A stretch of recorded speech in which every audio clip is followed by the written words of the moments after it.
Welcome. If you're a woman who has a sense that there's more out there for you, you're in the right place. I'm Whitney Baker, host of the Electric Ideas podcast. Somewhere along the line of work and kids, life carried on, but I lost track of my truth. I'm on a reflective journey, and that's what this podcast is all about. Each week, I interview a woman who is lighting her own path and offering others hope. Before our conversation ends, we'll share a reflective question for you to explore. Sometimes all we need is a jolt, a fresh idea, an aha moment that connects us to a sense of possibility. This, my friends, is what I call an electric idea. Welcome back to Electric Ideas. Today's summer replay is a conversation I had with Dr. Kelly Kessler, and it feels very timely because it's all about honoring our own needs and nervous systems, especially during challenging stretches of life. I know this is a time where, whether it's back to school or kind of on the cusp of a shift of season, where many people sense their stress levels starting to tick up. Dr. Kessler specializes in helping women maintain their ability to achieve success, however that's individually defined by women, without sacrificing their health. If you're brand new to the Electric Ideas community, welcome. This is a fabulous place to start. And if you've been with us for a while and this is a replay for you, I trust there's an important reminder. Before we get into the episode, I have super exciting news. Doors officially open today for Season to Shift, my 6-week signature mastermind for moms. I love teaching this program, and it only happens once to twice a year. So if you're a mom who's feeling stretched a little thin by motherhood, maybe coming up for air and wondering if life will ever really feel like it's yours again, here's your chance to reclaim your clarity, connection to yourself, and that playful, joyful side of you that often falls away amidst the demands of careers, motherhoods, households, community. This mastermind is not just another to-do. It's really a chance to press pause on outside noise, reconnect with your inner wisdom, and start living again on purpose instead of on autopilot. Season to Shift is an intentionally small group of women, which is wonderful on so many levels, but it does mean that the program will fill up and it will sell out. So if this feels like your season to shift, claim your spot today. Visit myelectricideas.com/mastermind. Now let's get into this wonderful conversation with Dr. Kelly Kessler. Well, Dr. Kessler, welcome to the show. Thank you. Thank you so much for having me. I want to start with something you've said that really resonated with me. So I'm going to read a quote. It took me years to realize this, but as much as we would like to think life will eventually let up on us and one day things will calm down, they don't. I can't tell you how much time and energy I wasted trying to control everything happening around me in hopes to prevent all the things I worried about from coming true. So tell us why you think women need this message more than ever today. So I lived and breathed this. I was like, I just have to get through this and then things will settle down. I'll start taking care of myself. I have to just get through this part of my job, or, when I get this new region I'm taking care of, then I can actually honor myself. And I kept saying this to myself: when I'm done with this degree, there's always when, and then waiting for the one day. And it just became this pattern of like, one day never came. And so I started experiencing these health impacts from never actually getting to the point where I was taking care of myself. And I know I'm not alone in this, because there's so many people that say, okay, when the kids get to this age, I'll start taking care of myself. When, I can retire, then I'll have enough time to take care of myself. And we constantly are pushing this off. And this has hit me even harder, even more recently, because my brother was that person who, I'll just get to the point where I can take care of myself, and was very driven, high achiever, very grinding all the time. And he was that person: I'll push it off, I'll take care of myself eventually one day when things settle down. And unfortunately, he passed away last month. So there isn't a time when that one day comes. We have to do that now. And this is something I've learned in my process, and it is hit home even more now because of what has happened. And so this has become my mission to share this, that we have to take care of ourselves now. We have to honor our needs now. There's no time like now to start doing this. There never will be a one day. I'm sincerely sorry for your loss. Thank you.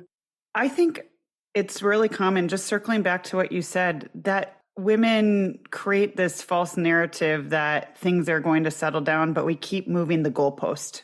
Yeah. And I So, think a lot of that stems from never feeling enough. And that was what I've experienced, and what I've experienced with a lot of women. It's just like we feel like we always have to validate ourselves externally. So it has to be this certain amount of money. It has to be that our kids are in a certain place. The house looks a certain way. We're constantly trying to validate ourselves with external things when there's a lack of that worthiness within ourselves, that regardless of what's going on around us, we're worthy. We are worth every bit and every ounce of energy and time to pour into ourselves.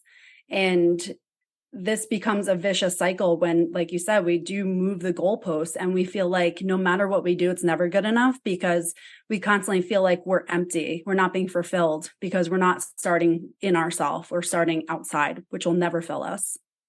I couldn't agree more. And I think sometimes there are very clear signs, we get sick, our bodies, our mental health break down. But I think what's very pervasive in so many women in today's society, it's a little bit more sneaky. I think women are sabotaging their health in order to achieve Yeah. unknowingly. 100%. Yeah. It's that trying to get everything just so. And it's also like if you're a driven person, you're constantly pouring your energy into making that work. And you're also trying to pour your energy into making everything else work. So if you're a mom, you think that you have to put 100% into your kids. If you're at work, you think you have to put 100% into work, into your spouse, into, even the self-care, you think you got to pour into that. And there's not 100% to go into everything. So we get this false truth within ourselves that we think balance can actually be achieved when it actually cannot be achieved. And that's been told to us, through media, through so many influences that like, oh, you just have to have a balanced life. What balance means is an even distribution. And that's completely impossible. There's not enough of you to go around evenly to all these things. So instead of focusing on balance, we have to start focusing on harmony. Like there's going to be days where work might take more of your time and energy, but if that day occurs, how do you pour more into yourself the next day? There might be days when your kids take more of your time and energy. If that occurs, how do you pour more into yourself the next day after that? It's always going to be a shifting scale, but what we have to be able to do is come back to recognizing what are our values? Are we sticking to our values? And where is our time and energy being dispersed? And having a real goal of where that needs to be, and that balance isn't achievable in that. I'm so with you here. I think one of the best learnings that I've had in the past 5 years is similar, like throwing this idea of perfect balance, perfect anything really out the window, but also knowing when I'm intentionally leaned in and a little out of balance in certain areas and making sure that I'm aware of that and I'm choosing that.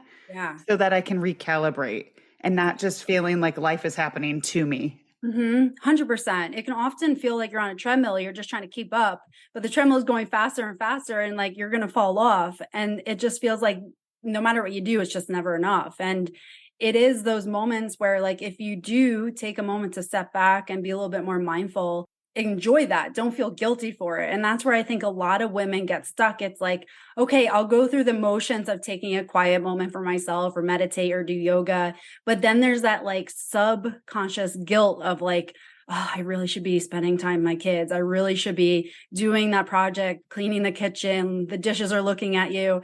And so those moments that you take the time, the energy is still not there for yourself because you're still living in those lower vibration energies of guilt and shame. And so you're not actually getting the benefit of taking the time, even though you actually are doing something for yourself. For women that are trying to be intentional and carve out times for themselves, but do experience those emotions, because that's the worst when you're like, oh, I'm finally doing this. I'm showing up for myself. And then you're distracted or you're feeling those, not awesome emotions of shame or guilt, which is so common. Totally. I mean, I've been there. There's still those constant, you have to check in with yourself. It's never like you get to the point where you don't feel that. Like, I think as a mom, it's constant. You always have those moments of like, you should do more and more and more for your kids. So you always have to do those check-ins of like, how do I feel in this moment? And give yourself that permission to do that. I know you've talked about how there are ways that surprise you, that surprise lots of women that you've noticed where we are sabotaging our health in order to achieve that we might not really think of? And one of them is exercise. Can you talk a little bit about that? Yeah, absolutely. So, especially a lot of times, like high achieving perfectionists, it's like more and more and more to get that same fix. So you think that it's not okay if you just take 5 minutes to do exercise, because what is that? That's nothing, But people who are those high achievers tend to feel like I have to do a lot for it to be sufficient. So you get into that cycle of needing more and more exercise to get the same fix. And so there becomes a propensity to be more of like a compulsive exerciser where you are doing more, you're grinding harder, you're pushing yourself to a higher limit. But what happens is that when you are in a stress response and now you're pushing your body more physically, you're just perpetuating that stress response. You're actually doing yourself a disservice. And so when you're already in a high state, you're going beyond that. And now you're compromising your health even more, even though you think you're helping yourself.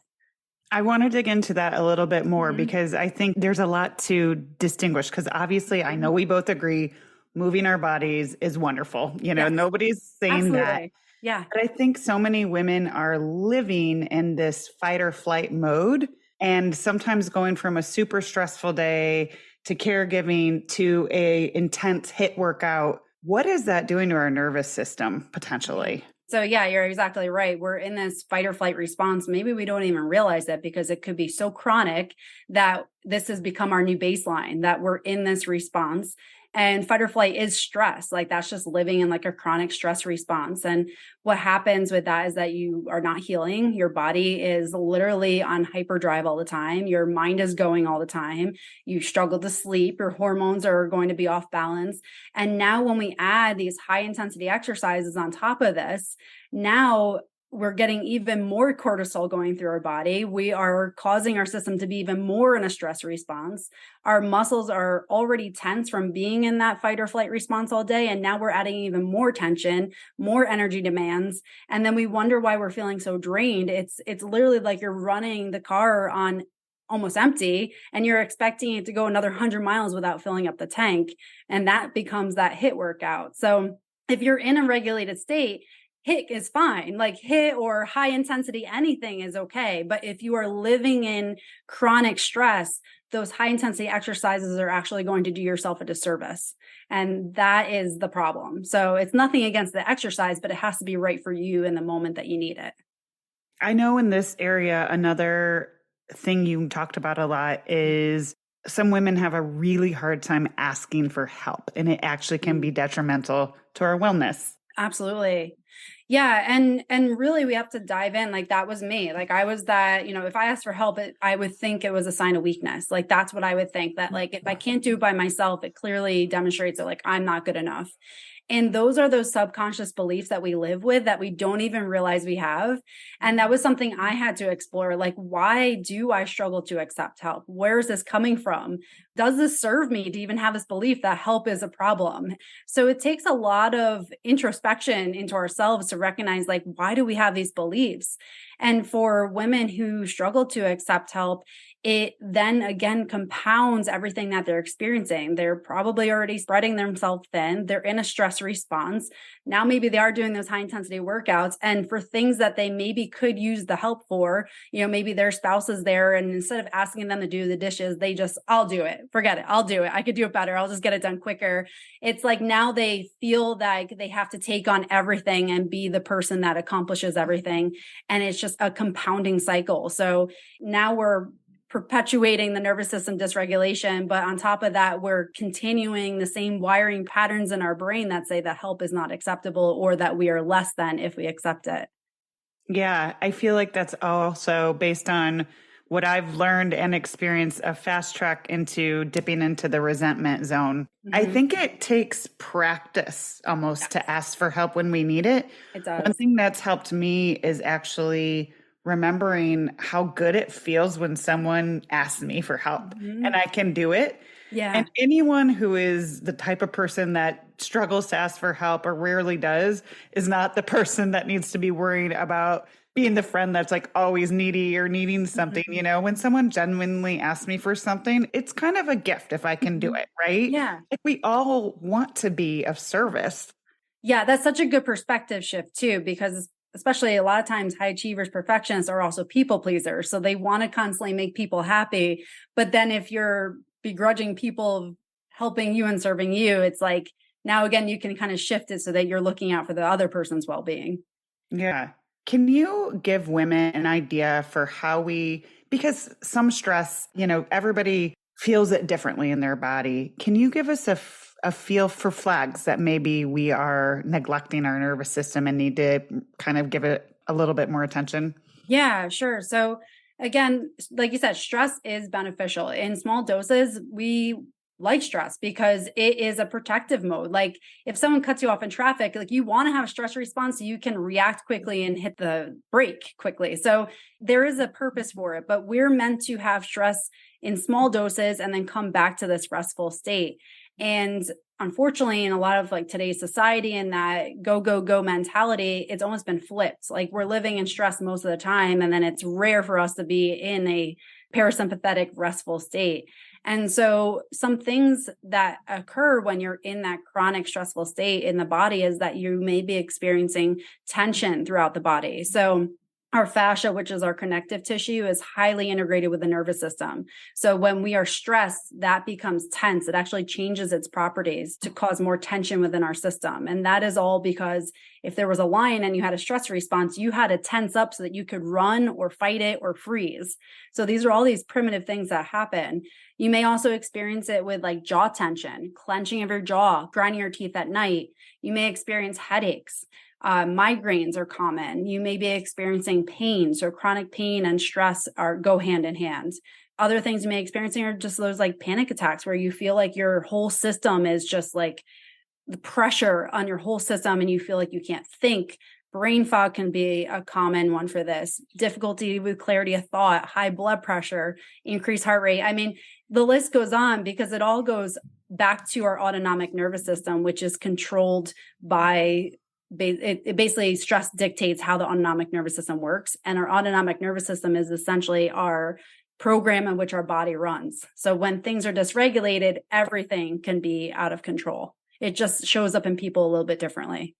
So for the average woman who wants to dream and go for things, what are some practices you put in place that enable women to have this energy and focus and I'll say sense of productivity without tipping into that burnout, overwhelm, fight or flight mode? Yeah. So big thing is consistency. And it doesn't mean that you have to add on hours of stuff every day because the last thing anybody wants who's already feeling overwhelmed is another thing to put on their plate. It doesn't need to be that, but we do need to start bookending the day with things that serve us in the morning to start off with good intentions and start off our system right. And also bookend the end of the day where we have things and a routine before we go to bed so that we can actually get a restful night's sleep and be productive the next day. So, and then there's going to be things throughout the day, little things like breathing exercises that you can do if you're feeling stressed, transitioning well. So maybe you're going from work and carrying that energy home. So there's ways you can start to transition where you can release that energy and show up more present for your family. But some examples in the morning that I've incorporated in it changes based on what my needs are, but I've started with cold showers. So there's a lot of resilience that you gain from that. It's not somewhere I would recommend someone starting, but that works. Setting intentions in the morning, just saying to ourselves, like, today I'm going to see beauty in the world. Literally, that works because it activates the reticular activating system, which is our filter through which we see the world. So if we think, oh, today's going to be a bad day, like it probably will because your brain is already primed to see things that are bad. So it works in both directions. End of the day, I always read some personal development book. I write down things I'm grateful for, my wins for the day. So there are things that you can start integrating into your day and start out with the smallest thing possible that will allow your system to become regulated, but still be very productive. But yeah, there's a slew of things that could go on forever, but those are just some examples. What's the first thing you do in your practice when you feel yourself sliding into that old familiar state of overwhelm or you can feel your nervous system kind of ticking on? Yeah. So when I feel like that, I try to remove myself from whatever I'm doing. Getting outside is really good just for the visual system to allow our parasympathetic system to turn on. And then I do some breath work. So I try to get outside, walk, and do some breathing when I feel like I'm getting flustered and overwhelmed. Writing too is something. It just depends on what I'm going through in that moment. But if I feel like I have all these thoughts in my head and I don't really know how to even process them, I'll just start writing them out.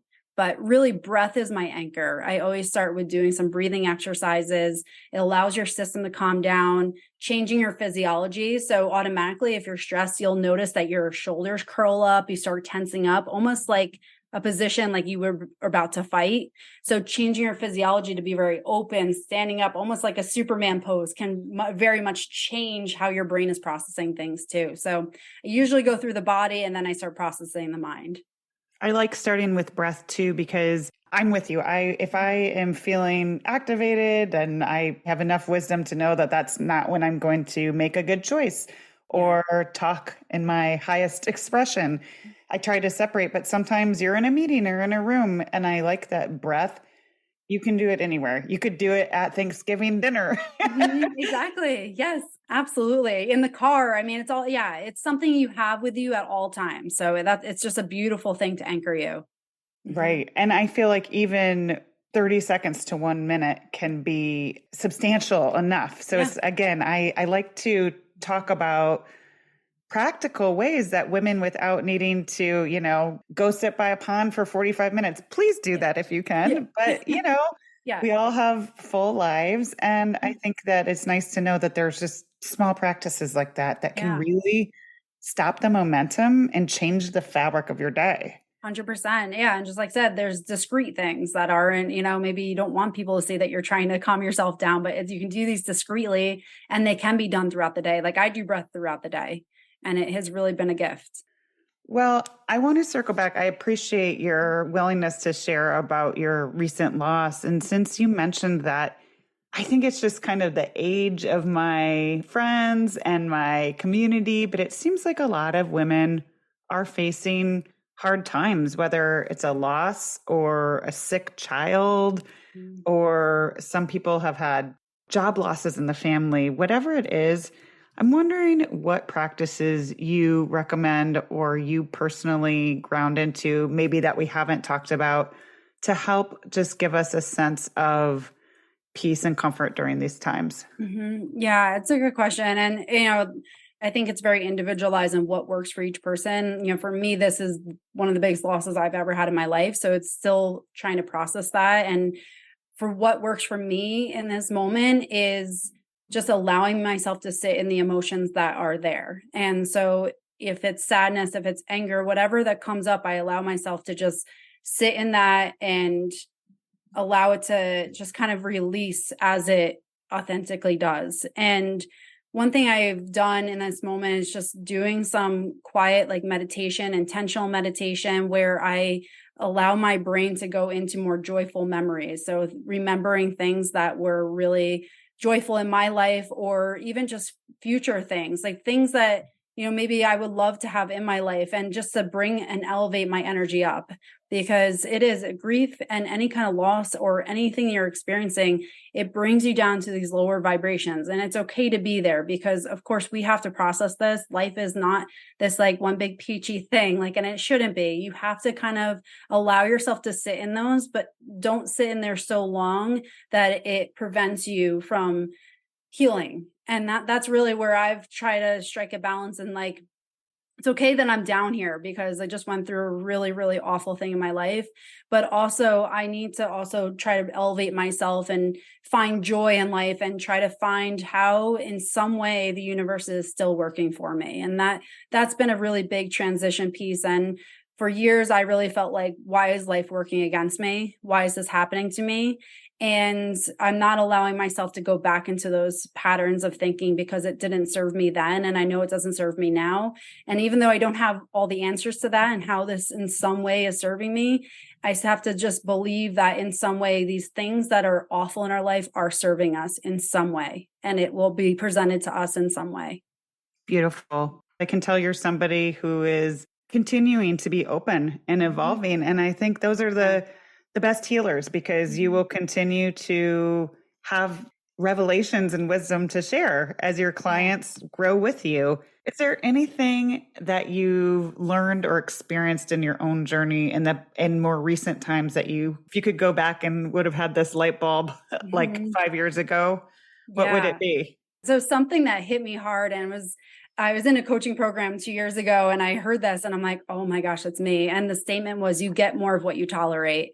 And I'm like, wow, everything in my life that I didn't want, I was tolerating it. Like I put up with jobs far too long. I put up with things in my life that were not serving me, people who would compromise my own energy because I didn't set boundaries. And there were so many things I could see in my life that I was just tolerating, thinking I was just paying my dues. And, I just have to put up with this a little bit longer and then it'll be okay. Kind of like how we started the podcast. But I tolerated so many things in my life. And once I stopped tolerating things and expected more and realized I was worthy of more, my whole life started to expand and elevate. And so for anyone who's listening, like start realizing, like, are you tolerating something in your life? Are you putting up with it? How does it make you feel? And that was a big aha for me. It's like, I would just do things because I felt like it was an obligation. And then wasn't in tune with my emotions. But now that I start recognizing, like, how do I feel after that? Like I said yes to that and I just did it, but how did it make me feel? Yeah, not good. Okay, I'm not doing that again because I don't like how I felt after that. And so when we can start tuning into our emotions and stop tolerating things that aren't serving us, it's a game changer. That is such a great insight. I really think too that the more we do that, the easier it is to make decisions without debating and draining our energy by going back and forth. Because the more we hone that, at least in my experience, the more clearly we can confidently know pretty easily if something's a yes or a no for us. And it just is. I always say when you say yes to something, you say no to something else. Absolutely. No, you're 100% right on that.